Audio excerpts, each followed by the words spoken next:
혹시 아직도 오래전의 한 장면이 문득 떠오를 때가 있습니까? 평범한 하루를 보내고 있는데도 아무런 예고 없이 오래전의 기억 하나가 마음속을 스쳐 지나갑니다. 이미 끝난 일입니다. 시간이 많이 흘렀습니다. 그 일을 함께 했던 사람도, 그 장소도, 그때의 계절도 모두 지나갔습니다. 그런데 이상하게도 마음만은 그 자리에 머물러 있습니다. 사람들은 시간이 지나면 모든 상처가 잊힌다고 말합니다. 시간이 약이라는 말도 자주 듣습니다. 그래서 우리는 애써 잊으려 합니다. 떠오르지 않게 하려 하고 생각하지 않으려 애쓰며 새로운 일들로 마음을 채우려 합니다. 하지만 정말 그럴까요? 잊으려 할수록 더 선명해지는 기억이 있습니다. 지우려 할수록 더 깊게 남는 상처도 있습니다. 어쩌면 우리가 힘든 이유는 상처가 남아있기 때문이 아니라 그것을 끝없이 붙잡고 있기 때문인지도 모릅니다. 오늘은 바로 그 이야기를 해보려 합니다. 철학자 쇼펜하우어는 인간의 마음을 누구보다 깊이 바라본 사람이었습니다. 그는 사람들에게 무조건 희망을 이야기하지 않았습니다. 억지로 긍정하라고 말하지도 않았습니다. 대신 우리 안에서 일어나는 고통을 있는 그대로 바라보았습니다. 그리고 아주 조용하지만 중요한 질문 하나를 남겼습니다. 당신을 괴롭히는 것은 정말 그 사건입니까? 아니면 그 사건을 놓지 못하는 마음입니까? 처음 이 질문을 마주하면 조금 낯설게 느껴질지도 모릅니다. 상처를 준 것은 분명 과거의 일이었습니다. 그렇다면 지금도 아픈 이유 역시 그 과거 때문이라고 생각하기 쉽습니다. 그러나 쇼펜하우어는 조금 다른 방향을 바라보았습니다. 그는 이미 지나간 사건보다 그 사건을 끊임없이 되살리는 마음의 움직임에 더 주목했습니다. 우리는 같은 기억을 수없이 반복합니다. 그때 내가 다른 선택을 했더라면 왜 그런 일이 나에게 일어났을까? 아직도 그 일을 생각하면 마음이 무너진다. 사건은 한 번 끝났지만 마음은 그것을 수백 번, 수천 번 다시 살아냅니다. 바로 그 반복이 상처를 더 깊게 만듭니다. 쇼펜하우어는 인간의 삶을 고통으로만 설명한 철학자가 아니었습니다. 오히려 그는 고통이 왜 끝나지 않는지를 누구보다 차분하게 이해하려 했던 사람이었습니다. 그래서 그의 철학은 위로를 강요하지 않습니다. 괜찮다고 말하지도 않습니다. 대신 이렇게 말하는 듯합니다. 아픈 것은 자연스러운 일입니다. 그러나 그 아픔을 평생 붙잡고 살아야 하는 것은 아닙니다. 우리는 흔히 상처를 없애려고 합니다. 하지만 오늘은 조금 다른 길을 함께 걸어보려 합니다. 상처를 지우는 방법이 아니라 상처를 흘려보내는 방법에 대해 말입니다. 그 길의 끝에서 우리는 있는 것보다 더 깊은 평온을 만날지도 모릅니다. 그리고 그 평온은 아주 오래전 쇼펜하우어가 우리에게 조용히 건네고 싶었던 마음이었는지도 모릅니다. 이제 첫 번째 이야기를 시작하겠습니다. 상처는 기억이 아니라 어느새 마음에 집착이 되어갑니다. 상처는 생각보다 오래 남습니다. 시간이 흐르면 흐릿해질 것이라 믿었던 기억이 어느 날 다시 선명하게 떠오릅니다. 특별한 이유도 없습니다. 비슷한 풍경을 보았을 수도 있고 오래된 노래 한 곡을 들었을 수도 있습니다. 때로는 아무런 계기도 없이 마음은 스스로 과거를 찾아갑니다. 우리는 그 순간 이렇게 생각합니다. 나는 아직도 그 일을 잊지 못했구나. 하지만 쇼펜하우어라면 조금 다른 말을 했을 것입니다. 당신이 붙잡고 있는 것은 기억이 아니라 기억에 매달린 마음입니다. 이 말은 상처를 가볍게 여기라는 뜻이 아닙니다. 오히려 그는 인간의 마음이 얼마나 쉽게 과거에 묶이는지를 누구보다 잘 이해하고 있었습니다. 상처를 받은 사람은 사건을 기억하는 것이 아닙니다. 그때 느꼈던 감정을 다시 꺼내고, 다시 느끼고, 다시 해석합니다. 마음은 이미 끝난 일을 현재의 일처럼 반복해서 살아냅니다. 그 반복이 상처를 살아있게 만듭니다. 생각해보면 흉터와 상처는 다릅니다. 몸의 상처는 시간이 지나면 아물고 흉터가 됩니다. 흉터는 남아있지만 더 이상 피를 흘리지는 않습니다. 하지만 마음은 다릅니다. 우리는 상처를 흉터로 남겨두지 못합니다. 자꾸만 손으로 만져봅니다. 왜 그런 일이 있었을까? 그 사람은 왜 그랬을까? 내가 조금만 달랐더라면. 그 질문들은 답을 찾기 위해 시작되지만 어느 순간부터는 상처를 붙잡기 위한 이유가 됩니다. 마음은 해결되지 않은 질문을 놓아주지 않습니다. 쇼펜하우어는 인간을 움직이는 가장 강한 힘을 의지라고 말했습니다. 그 의지는 무언가를 얻고 싶어 하고, 이해하고 싶어 하며, 끝내 납득하고 싶어 합니다. 문제는 과거에는 이미 바꿀 수 없는 일들이 있다는 것입니다. 그런데도 우리의 의지는 끝없이 그것을 바꾸려 합니다. 바꿀 수 없는 것을 바꾸려는 의지. 그것이 마음을 가장 지치게 만듭니다. 어쩌면 우리는 상처 때문에 힘든 것이 아니라 끝난 일을 끝내지 못하는 마음 때문에 힘든 것인지도 모릅니다. 어느 수행자가 스승에게 물었습니다. 스승님, 왜 제 마음은 오래된 고통에서 벗어나지 못합니까? 스승은 조용히 물잔 하나를 들어 보였습니다. 그리고 아무 말 없이 그것을 손에 꼭 쥔 채 서 있었습니다. 몇 분이 지나자 수행자가 말했습니다. 이제 그만 내려놓으셔도 되지 않습니까? 스승이 미소를 지으며 대답했습니다. 자는 무겁지 않다. 하지만 오래 들고 있으면 결국 팔이 아프다. 그리고 다시 말했습니다. 상처도 그렇다. 그 이야기는 쇼펜하우어의 철학을 떠올리게 합니다. 상처 자체가 우리를 평생 무너뜨리는 것은 아닙니다. 오히려 그것을 놓지 못하는 시간이 마음을 지치게 합니다. 우리는 종종 상처를 붙잡는 것을 성실함이라고 착각합니다. 잊지 않는 것이 진실한 삶이라고 생각하기도 합니다. 하지만 마음은 기억을 보존하기 위해 존재하는 것이 아닙니다. 살아가기 위해 존재합니다. 과거를 반복해서 살아내는 동안 현재는 조금씩 우리 곁을 지나갑니다. 햇살 좋은 날도, 조용한 오후도, 따뜻한 차 한 잔도 마음 깊은 곳에 스며들 기회를 잃습니다. 과거가 현재를 모두 차지해 버리기 때문입니다. 쇼펜하우어는 삶의 고통을 피할 수 없다고 말했습니다. 그러나 그는 동시에 고통을 끝없이 되새기는 삶과 고통을 지나가는 삶은 전혀 다르다는 사실을 보여주었습니다. 상처를 흘려보낸다는 것은 기억을 버리는 일이 아닙니다. 그 기억이 더 이상 오늘의 나를 지배하지 못하게 하는 일입니다. 그것은 배신도 아니고 망각도 아닙니다. 오히려 자신에게 허락하는 가장 깊은 자비입니다. 하지만 우리의 마음은 쉽게 놓지 못합니다. 왜 인간은 이미 지나간 일을 끊임없이 되새기며 스스로를 괴롭게 만드는 것일까요? 그 질문에 대한 답을 찾기 위해 이제 쇼펜하우어가 바라본 마음의 반복을 함께 살펴보겠습니다. 우리에게 상처를 준 사건은 대부분 아주 짧은 순간에 일어납니다. 한마디 말일 수도 있고 한 번의 실패일 수도 있으며 어느 날 갑자기 찾아온 이별이나 상실일 수도 있습니다. 사건은 끝이 있습니다. 시간은 앞으로 흘러가고 계절은 바뀌며 세상은 아무 일도 없었다는 듯 다시 움직이기 시작합니다. 그런데 우리의 마음만은 그 자리에서 걸음을 멈춥니다. 몸은 현재를 살아가고 있지만 마음은 여전히 과거를 살고 있습니다. 쇼펜하우어는 인간이 가장 괴로운 이유를 단순히 고통을 경험하기 때문이라고 보지 않았습니다. 그는 인간에게는 한 가지 특별한 능력이 있다고 말했습니다.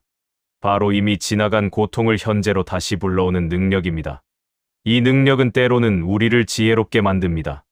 과거를 돌아보며 같은 실수를 반복하지 않게 하기 때문입니다. 하지만 그 능력이 절제를 잃으면 기억은 성찰이 아니라 굴레가 됩니다. 우리는 이미 끝난 일을 다시 떠올리고 다시 해석하며 다시 아파합니다.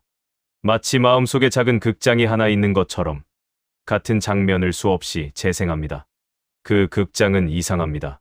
기쁜 기억은 몇 번 상영되지 않지만 아픈 기억은 쉬지 않고 반복됩니다. 왜 그럴까요? 그 이유는 우리가 고통을 사랑해서가 아닙니다. 마음은 끝맺지 못한 것을 계속 붙잡으려는 성향이 있기 때문입니다. 그래서 우리는 스스로에게 끝없는 질문을 던집니다. 왜 그런 일이 나에게 일어났을까? 내가 조금만 달랐더라면 결과도 달라졌을까? 아직도 그 일을 생각하면 가슴이 답답한 이유는 무엇일까? 처음에는 답을 찾기 위한 질문이었습니다. 그러나 시간이 지나면 질문은 답을 찾지 않습니다. 그저 자신을 계속 같은 자리에 머물게 합니다. 쇼펜하우어는 인간의 의지가 만족을 모른다고 말했습니다. 무언가를 얻으면 또 다른 것을 원하고 하나를 이해하면 또 다른 이유를 찾으려 합니다. 이 성질은 과거를 대할 때도 마찬가지입니다. 마음은 완벽한 설명을 원합니다. 모든 상처에 납득할 만한 이유를 찾고 싶어 합니다. 하지만 삶에는 끝내 설명되지 않는 일들이 있습니다. 선한 사람이 고통을 겪기도 하고 최선을 다했는데도 실패하기도 합니다. 아무 잘못이 없어도 상처를 입는 순간이 있습니다. 그런데 우리는 그 모든 것에 반드시 이유가 있어야 한다고 믿습니다. 바로 그 믿음이 우리를 과거에 붙들어 놓습니다. 한 노인이 젊은 제자에게 이런 이야기를 들려주었습니다. 강을 바라보아라. 제자는 조용히 흐르는 강물을 바라보았습니다. 노인이 말했습니다. 강물은 바위를 만나도 멈추지 않는다. 잠시 부딪힐 뿐 결국 다시 흘러간다. 잠시 침묵이 흘렀습니다. 그런데 사람의 마음은 다르다. 우리는 오래전에 지나간 바위를 품고 계속 걸어간다. 그래서 강보다 더 무거워진다. 이 이야기는 우리가 상처를 대하는 모습을 그대로 보여줍니다. 사건은 이미 지나갔습니다. 그러나 우리는 그것을 마음속에 들어 올린 채 하루를 살아갑니다. 그리고 시간이 지날수록 사건 자체보다 들고 있는 무게가 더 우리를 지치게 합니다. 쇼펜하우어는 세상을 낙관적으로 보지 않았습니다. 그래서 그는 거짓 위로를 하지 않았습니다. 곧 괜찮아질 것입니다. 시간이 다 해결해 줄 것입니다. 그는 이런 말을 쉽게 하지 않았을 것입니다. 대신 그는 더 조용하고 더 깊은 이야기를 들려줍니다. 고통은 피할 수 없다. 그러나 고통을 계속 반복하는 것은 마음의 습관일 수 있다. 이 말은 우리에게 책임을 떠넘기는 말이 아닙니다. 오히려 희망을 건네는 말입니다. 왜냐하면 사건은 바꿀 수 없지만 마음의 습관은 조금씩 바꿀 수 있기 때문입니다. 오늘도 같은 기억이 떠오를 수 있습니다. 내일도 문득 가슴이 저릴 수 있습니다. 그 자체는 잘못이 아닙니다. 중요한 것은 그 기억이 떠오른 뒤입니다. 우리는 그 기억을 붙잡고 하루를 내어줄 것인지 아니면 조용히 바라본 뒤 다시 현재로 돌아올 것인지를 선택할 수 있습니다. 그 선택은 하루아침에 이루어지지 않습니다.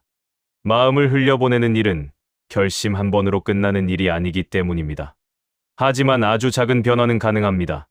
기억이 떠오를 때마다 따라가는 대신 또 떠올랐구나 하고 알아차리는 것. 그 한 걸음이 반복을 끊는 시작이 됩니다. 쇼펜하우어가 말한 평온은 고통이 없는 상태가 아니었습니다. 고통이 찾아와도 그것에 끌려가지 않는 마음이었습니다. 그렇다면 이제 한 가지 질문이 남습니다. 도대체 무엇이 우리를 이토록 붙잡고 있는 것일까요? 쇼펜하우어의 철학을 이야기할 때 가장 먼저 떠오르는 단어가 있습니다. 바로 의지입니다. 하지만 여기서 말하는 의지는 흔히 말하는 의지력과는 다릅니다. 우리는 의지력이라고 하면 참고 견디는 힘을 떠올립니다. 더 열심히 살겠다는 결심이나 목표를 이루기 위한 노력도 의지라고 부릅니다. 그러나 쇼펜하우어가 말한 의지는 훨씬 깊은 곳에 있습니다. 그는 인간의 마음속에는 우리의 생각보다 먼저 움직이는 힘이 있다고 보았습니다. 그 힘은 끊임없이 원하고 붙잡고 잃지 않으려 합니다. 그것은 마치 눈에 보이지 않는 물살처럼 우리의 삶 전체를 이끌어갑니다. 그래서 우리는 머리로는 알고 있으면서도 마음으로는 놓지 못합니다. 이미 끝난 일이라는 것을 압니다. 계속 붙잡아도 달라질 것이 없다는 것도 압니다. 그런데도 마음은 조용히 그 기억을 향해 걸어갑니다. 이것이 바로 쇼펜하우어가 말한 의지의 모습입니다. 의지는 이성보다 먼저 움직입니다. 그래서 이성은 자주 뒤늦게 변명을 합니다. 잊어야 하는데, 이제 그만해야 하는데, 생각하지 말자. 하지만 이런 다짐은 오래가지 못합니다. 왜냐하면 마음속 깊은 곳에서는 이미 다른 힘이 움직이고 있기 때문입니다. 우리는 종종 자신을 탓합니다. 왜 나는 아직도 이러고 있을까? 왜 나는 이렇게 미련할까? 왜 이렇게 약할까? 하지만 쇼펜하우어는 그런 자신을 함부로 비난하지 않았습니다. 그는 인간이 원래 그런 존재라고 보았습니다. 마음은 논리보다 훨씬 오래된 곳에서 움직입니다. 그래서 고통도 쉽게 끝나지 않습니다. 이 사실을 이해하는 순간 우리는 조금 달라집니다. 자신을 비난하는 대신 자신의 마음을 이해하기 시작합니다. 한 사람이 무거운 돌을 품에 안고 산길을 오르고 있었습니다. 처음에는 그렇게 무겁지 않았습니다. 잠시 들고 가면 된다고 생각했습니다. 하지만 시간이 흐를수록 어깨는 굳어지고 숨은 거칠어졌습니다. 마침내 길가에서 한 노인을 만났습니다. 노인은 물었습니다. 왜 그렇게 힘들어 보이십니까? 그 사람이 대답했습니다. 이 돌이 너무 무겁습니다. 노인은 다시 물었습니다. 그 돌을 누가 안겨 주었습니까? 처음에는 어쩔 수 없이 들게 되었습니다. 그렇다면 지금도 누군가 들고 있으라고 했습니까? 그 사람은 대답하지 못했습니다. 노인은 조용히 말했습니다. 처음의 고통은 선택이 아니었을지 모릅니다. 하지만 지금까지 들고 있는 것은 어느 순간부터 당신의 선택이 되었습니다. 그 사람은 한참 동안 돌을 바라보았습니다. 그리고 천천히 바닥에 내려놓았습니다. 돌은 변하지 않았습니다. 산길도 그대로였습니다. 달라진 것은 오직 한 가지였습니다.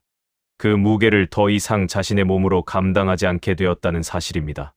이 이야기는 쇼펜하우어가 말한 의지를 잘 보여줍니다. 우리의 마음은 익숙한 것을 놓지 않으려 합니다. 놀랍게도 그것이 고통이라 해도 마찬가지입니다. 익숙한 슬픔은 낯선 평온보다 안전하게 느껴질 때가 있습니다. 그래서 사람은 때때로 상처를 정체성으로 삼습니다. 나는 원래 상처가 많은 사람이야. 나는 쉽게 행복해질 수 없는 사람이야. 나는 아직 그 일을 벗어날 수 없어. 이 말들은 사실을 설명하는 것처럼 들리지만 어느 순간 마음은 그것을 자신의 모습으로 받아들입니다. 그러면 상처는 경험이 아니라 나가 됩니다. 쇼펜하우어는 인간이 자신의 욕망과 집착을 객관적으로 바라볼 수 있을 때 비로소 자유가 시작된다고 말했습니다. 그는 욕망을 억지로 없애라고 하지 않았습니다. 그저 한 걸음 떨어져 바라보라고 했습니다. 지금 이 마음이 무엇을 붙잡고 있는지, 왜 자꾸 같은 생각으로 돌아가는지, 그것을 조용히 바라보는 순간 의지는 더 이상 절대적인 힘이 되지 않습니다. 마음은 아주 조금씩 틈을 만들기 시작합니다. 우리는 흔히 놓아야 한다는 말을 쉽게 합니다. 하지만 놓는다는 것은 손에 힘을 빼는 일이 아닙니다. 먼저 내가 무엇을 붙잡고 있는지 알아차리는 일입니다. 알아차리지 못한 집착은 결코 놓을 수 없습니다. 그러나 바라본 집착은 조금씩 힘을 잃습니다. 이것이 쇼펜하우어 철학의 중요한 지점입니다. 자유는 억지로 만드는 것이 아니라 집착을 있는 그대로 바라볼 때 조용히 시작됩니다. 그리고 바로 여기에서 많은 사람들이 오해하는 한 가지가 있습니다. 흘려보낸다는 말은 마치 모든 것을 포기하는 것처럼 들립니다. 하지만 쇼펜하우어가 말하는 내려놓음은 체념이 아닙니다. 오히려 삶을 더 깊이 살아가기 위한 가장 용기 있는 선택입니다. 다음 장에서는 많은 사람들이 가장 오해하는 질문. 흘려보낸다는 것은 정말 포기하는 것일까? 그 질문에 대해 함께 이야기해 보겠습니다.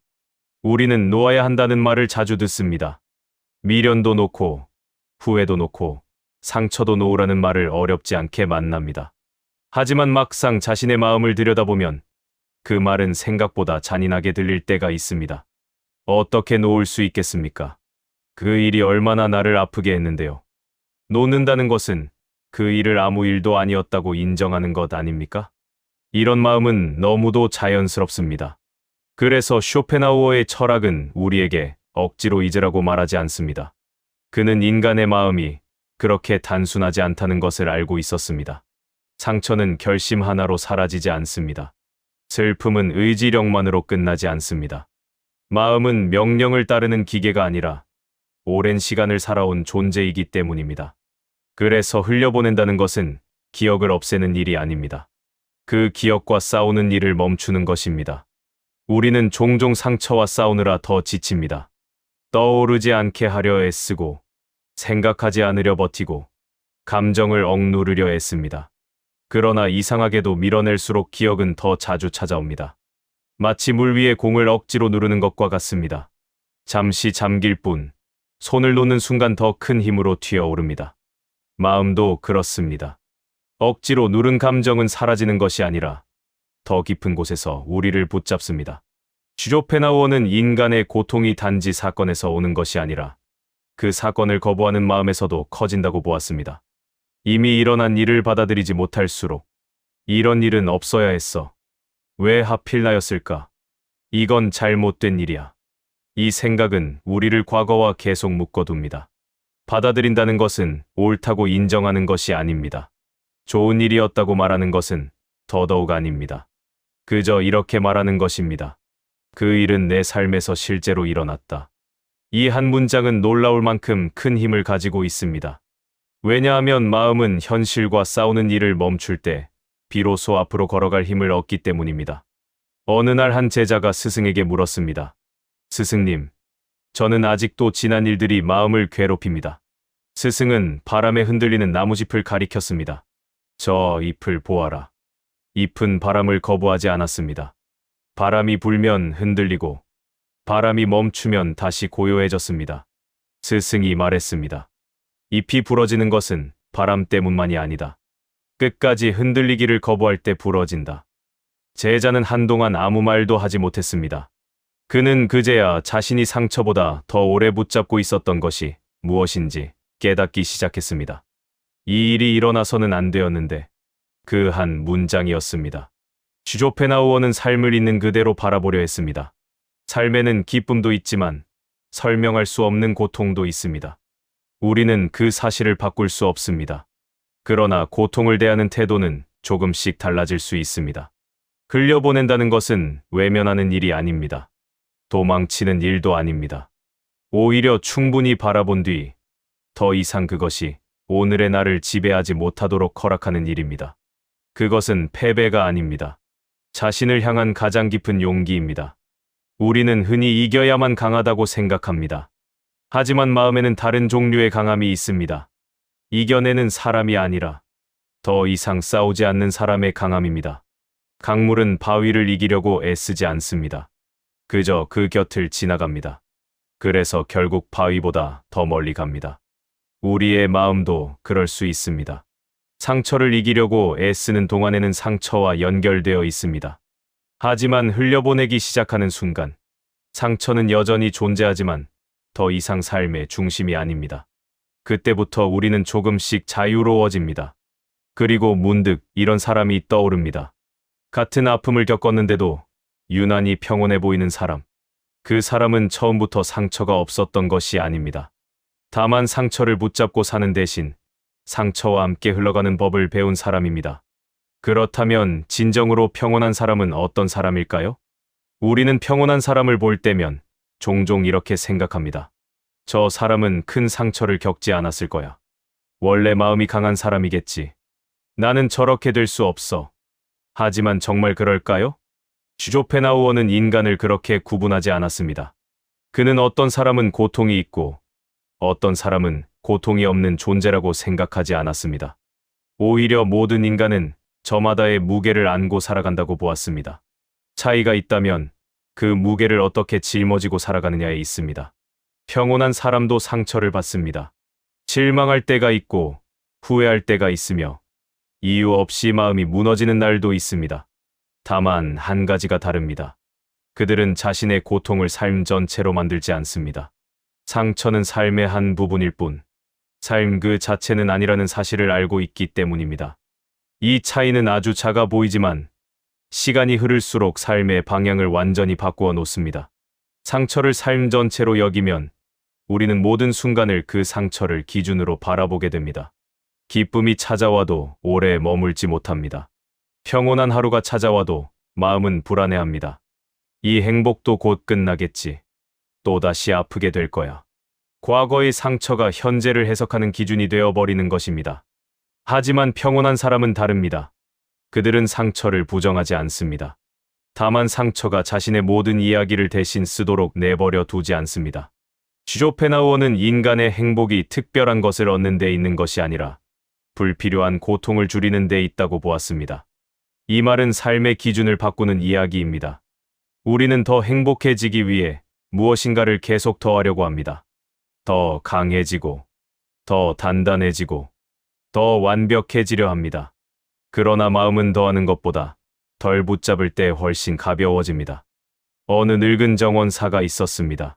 그의 정원에는 오래된 나무 한 그루가 있었습니다. 그 나무는 번개를 맞은 흔적이 있었습니다. 굵은 줄기 한쪽은 갈라져 있었고 가까이에서 보면 상처가 선명하게 보였습니다. 한 사람이 물었습니다. 저 나무는 많이 다쳤군요. 정원사는 미소를 지으며 대답했습니다. 그렇습니다. 그런데 보십시오. 그는 나무의 가지를 가리켰습니다. 상처가 있는 줄기 위로 새로운 잎들이 햇빛을 받고 있었습니다. 새들은 그 가지 위에 앉아 노래하고 있었습니다. 정원사는 조용히 말했습니다. 나무는 상처를 없애려고 애쓰지 않습니다. 그 상처를 아는 채 계속 자랍니다. 잠시 침묵이 흘렀습니다. 그래서 상처는 나무를 설명하는 한 부분일 뿐 나무 전체가 되지 않습니다. 그 말은 오랫동안 마음에 남습니다. 우리도 그 나무와 다르지 않습니다. 상처는 우리 안에 남을 수 있습니다. 어쩌면 평생 작은 흉터처럼 함께할지도 모릅니다. 하지만 그 흉터 위에도 새로운 계절은 찾아옵니다. 새로운 생각이 자라고, 새로운 평온이 머물며, 새로운 오늘이 시작됩니다. 상처는 그 모든 것을 막을 힘이 없습니다. 우리가 상처를 삶의 중심에 놓지 않는다면 말입니다. 쇼펜하우어는 삶의 본질을 고통이라고 말했지만 그 철학의 끝은 절망이 아니었습니다. 많은 사람들이 그의 철학을 비관주의로만 기억하지만 그의 시선은 오히려 인간의 마음을 있는 그대로 받아들이는 데 있었습니다. 그는 우리에게 완벽해지라고 하지 않았습니다. 강한 사람이 되라고도 하지 않았습니다. 그저 마음을 관찰하라고 말했습니다. 지금 무엇을 붙잡고 있는지, 무엇 때문에 스스로를 괴롭히고 있는지, 그리고 무엇을 조금씩 내려놓을 수 있는지를. 평온은 거대한 깨달음으로 갑자기 찾아오지 않습니다. 오늘 한 번 덜 붙잡고, 내일 한 번 더 현재를 바라보고, 모레 한 번 더 자신을 용서하는 일. 그 작은 순간들이 모여 평온이라는 삶의 태도를 만들어 갑니다. 그래서 평온한 사람은 특별한 사람이 아닙니다. 매일 조금씩 자신의 마음을 돌보는 사람입니다. 그리고 어느 날 문득 깨닫습니다. 상처는 아직 남아있지만 더 이상 나를 끌고 다니지 않는다는 것을. 그 순간부터 삶은 조금씩 달라집니다. 바람은 여전히 불고 비도 여전히 내리지만 마음은 더 이상 모든 날씨에 흔들리지 않습니다. 이제 마지막 이야기를 남겨두고 있습니다. 상처는 왜 사라지지 않아도 우리를 지배하지 못하게 되는 것일까요? 마지막 장에서는 쇼펜하우어의 철학을 따라 마음을 놓는 순간 찾아오는 진정한 자유와 평온에 대해 이야기하겠습니다. 우리는 종종 자유를 특별한 상태라고 생각합니다. 아무 걱정도 없고 아무런 상처도 남아있지 않으며 늘 평온한 마음으로 살아가는 것. 하지만 그런 삶은 현실에는 거의 존재하지 않습니다. 오늘 하나의 걱정이 끝나면 또 다른 걱정이 찾아오고 한 가지 문제를 해결하면 새로운 고민이 생깁니다. 쇼펜하우어는 바로 이 점을 누구보다 분명하게 보았습니다. 인간의 삶에서 고통을 완전히 없애는 것은 어렵습니다. 그러므로 진정한 자유는 고통이 없는 삶이 아니라 고통에 끌려가지 않는 마음에서 시작됩니다. 이 차이는 매우 작아 보이지만 삶을 바라보는 방식 전체를 바꾸어 놓습니다. 우리는 흔히 이렇게 말합니다. 그 일을 잊게 되면 행복해질 거야. 상처가 완전히 사라지면 편안해질 거야. 그러나 마음은 그렇게 움직이지 않습니다. 잊으려고 애쓸수록 더 떠오르고 지우려고 애쓸수록 더 선명해집니다. 그렇다면 평온은 어디에서 시작될까요? 쇼펜하우어는 그 답을 거창한 깨달음에서 찾지 않았습니다. 그는 아주 조용한 마음의 변화에서 그 시작을 보았습니다. 상처가 떠오르는 순간, 예전처럼 그 기억 속으로 빨려 들어가지 않는 것. 그 감정이 올라와도 그것이 나의 하루 전체를 결정하도록 내버려 두지 않는 것. 처음에는 단 몇 초일지도 모릅니다. 하지만 그 몇 초는 결코 작은 변화가 아닙니다. 그 순간부터 우리는 상처의 주인이 아니라 자신의 마음을 바라보는 사람이 되기 시작하기 때문입니다. 문득 이런 장면을 떠올려 보십시오. 한 사람이 강가에 서 있습니다. 강물 위에는 낙엽 하나가 천천히 흘러갑니다. 그는 손을 뻗어 그 낙엽을 붙잡을 수도 있습니다. 하지만 그렇게 하면 낙엽은 손 안에서 금세 젖고 찢어질 것입니다. 그래서 그는 손을 거둡니다. 낙엽은 그대로 물결을 따라 멀어집니다. 그는 그것을 잃은 것이 아닙니다. 그저 흘러가는 것을 허락했을 뿐입니다. 상처도 이와 비슷합니다. 우리는 상처를 놓는 순간 그 기억을 배신하는 것이 아닙니다. 그 시간을 부정하는 것도 아닙니다. 단지 더 이상 그것을 붙잡고 살아가지 않기로 선택하는 것입니다. 그리고 그 선택은 놀랍게도 과거가 아니라 현재를 살게 만듭니다. 쇼펜하우어는 예술과 자연을 깊이 사랑했습니다. 그 이유는 잠시나마 인간을 의지의 굴레에서 벗어나게 해준다고 믿었기 때문입니다. 산을 바라볼 때, 비 내리는 창밖을 오래 바라볼 때, 한 곡의 음악에 조용히 귀를 기울일 때, 우리는 아주 잠깐이나마 나를 잊습니다. 그 순간만큼은 과거도 미래도 우리를 붙잡지 못합니다. 오직 지금 이 순간만이 존재합니다. 아마 그것이 쇼펜하우어가 말한 가장 고요한 자유였을 것입니다. 평온은 거대한 사건이 아닙니다. 조용한 오후에 따뜻한 차 한 잔을 마시며 창문으로 들어오는 바람을 느끼고 아무 이유 없이 하늘을 올려다보는 시간. 그런 평범한 순간들이 다시 아름답게 느껴지기 시작할 때 우리는 이미 상처에서 조금 멀어져 있습니다. 상처가 사라져서가 아닙니다. 삶이 다시 상처보다 커졌기 때문입니다. 이것이 진정한 회복입니다. 회복은 기억을 잃는 일이 아니라 기억보다 넓은 삶을 다시 살아가는 일입니다. 돌이켜보면 우리는 너무 오랫동안 상처를 없애려 애썼습니다. 하지만 어쩌면 우리의 마음이 원했던 것은 상처가 없는 삶이 아니라 상처가 있어도 살아갈 수 있는 평온이었는지도 모릅니다. 쇼펜하우어는 인간의 삶이 결코 쉽다고 말하지 않았습니다. 오히려 그는 삶이 본래 고통을 품고 있다는 사실을 담담히 인정했습니다. 그러나 바로 그렇기 때문에 고통 속에서도 흔들리지 않는 마음은 더욱 귀한 가치가 됩니다. 상처는 여전히 기억 속에 남아 있을 것입니다. 어떤 날은 문득 떠오를 수도 있습니다. 하지만 그것은 더 이상 당신의 발걸음을 붙잡지 못합니다. 흘러가는 강물 위에 낙엽 하나가 떠내려가듯 그 기억도 결국 당신의 삶을 스쳐 지나가는 하나의 장면이 됩니다. 그리고 당신은 다시 오늘을 살아갑니다. 조금 더 가벼운 마음으로, 조금 더 깊어진 시선으로, 조금 더 자신을 이해하는 사람으로. 그것이면 충분합니다. 오늘 우리는 상처를 잊는 방법에 대해 이야기하지 않았습니다. 대신 상처를 흘려보내는 마음에 대해 함께 생각해 보았습니다. 쇼펜하우어는 우리에게 강해지라고 말하지 않았습니다. 그는 먼저 자신의 마음을 이해하라고 말했습니다. 왜 같은 기억이 반복되는지, 왜 놓고 싶어도 놓지 못하는지, 왜 마음은 끝난 일을 다시 현재로 불러오는지, 그 이유를 이해하는 순간 우리는 비로소 자신을 탓하는 대신 자신을 품을 수 있게 됩니다. 어쩌면 상처는 사라지지 않을지도 모릅니다.